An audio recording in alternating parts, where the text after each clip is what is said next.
This is a podcast about our lived experience, which unfortunately includes infant death and subsequent mental health struggles. Please take good care of yourself and only listen if this content feels safe for you right now. We'll still be here when you're ready.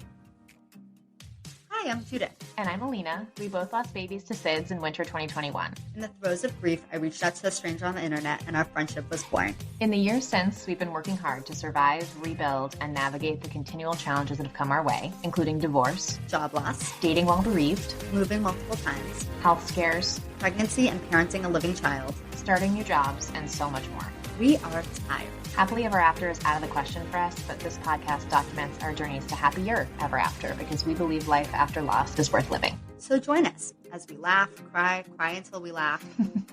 Welcome to As Long as I'm Living podcast. We're so glad you're here.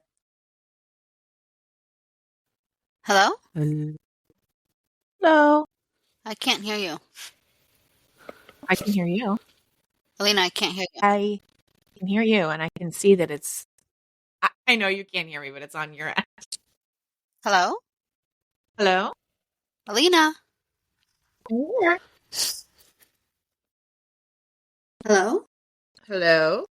Okay, now I can hear you. Can you hear me?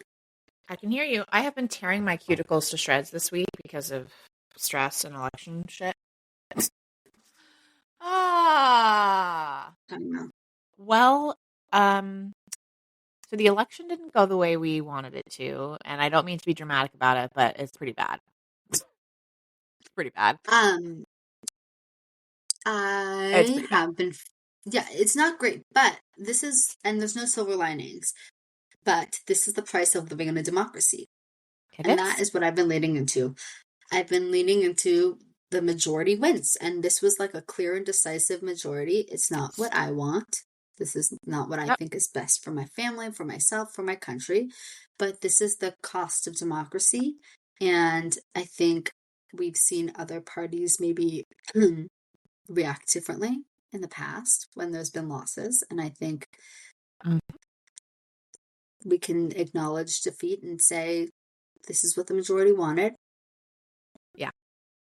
And I do feel differently about this loss than I did in 2016. In 2016, I was absolutely shocked, emotionally devastated. It affected me at a very, very deep emotional level. And I think just the shock of it was really, really challenging.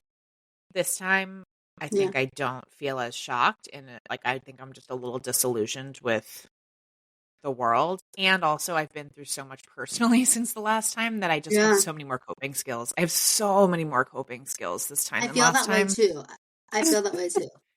No, I really do. I felt last time was like a totally different, and by the way, in my new job, I'm going to have to interact with people regularly from any administration, but certainly this administration. So I'm even more personally involved this time than I was last time.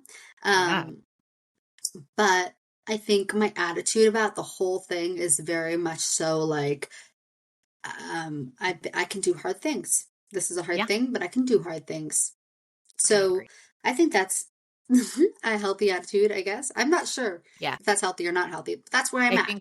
Yes. I think that me despairing in this moment won't do anything to help. Because there are people who are going to be much more affected by this than me. I am probably not going to be particularly personally affected by this. Knock wood.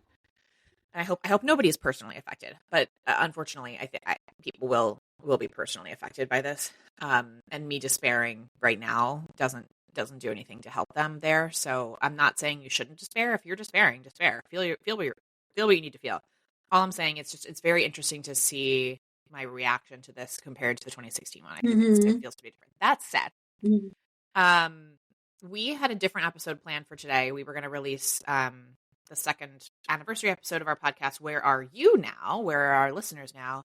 And it just doesn't feel right to be super celebratory about a podcast anniversary, about, whatever. It just doesn't feel right. So we are going to regroup a little bit. We're also just behind on recording. We're going to take a couple weeks. We're going to regroup. We will be back. This is not a long podcast break. We're both doing okay. This is just giving us a chance to get our shit together. I was just scheduling some interviews this morning, so We're moving forward. Things are happening here. And honestly, Judith, we're at the point in my pregnancy where we need to start recording. Like, we should be reaching out to people and doing a bunch of interviews so that we have some stuff for when I'm hopefully with a new alive baby. We're at the point. Yes. I agree. I'm just thinking, I agree. I'm not disagreeing. I am 100% agreeing. Great. Yes. Let me think a minute about who we want to be reaching out to. But there have been a lot of people who reached out to us saying they wanted to be on the podcast. And we've been like, yes, we want to schedule those. And then we disappear. So there's also a huge chunk of people that we were going to interview before you had your baby. And then I had to cancel them when you had your baby early. So there's like that chunk of people. So we can just reach back out to them. Yes, my fault. I guess, guys, just, I was going to apologize, but instead of saying sorry, I'm going to say thank you for your patience. That's what they always say to women who apologize too much. Don't apologize. Just say thank you for your patience. So yeah, we're going to take a little podcast break. We're going to regroup for a couple weeks. We're doing okay. This is not we need to take a break for our mental health, but we're going to regroup and we will be back in a couple of weeks with regular episodes. We will kick it off with our Where Are You Now episode. So look forward to that one. You're going to get to hear from a lot of your fellow listeners on how they've been doing since their grief journey began or since they started listening to the podcast. Great. So we will see you then. To all of our wonderful new friends, we want to hear from you. Email us at aslongasimlivingpodcast@gmail.com and follow us on Instagram at aslongasimlivingpodcast. We'll get back to you as soon as our grieving brains allow. Yay!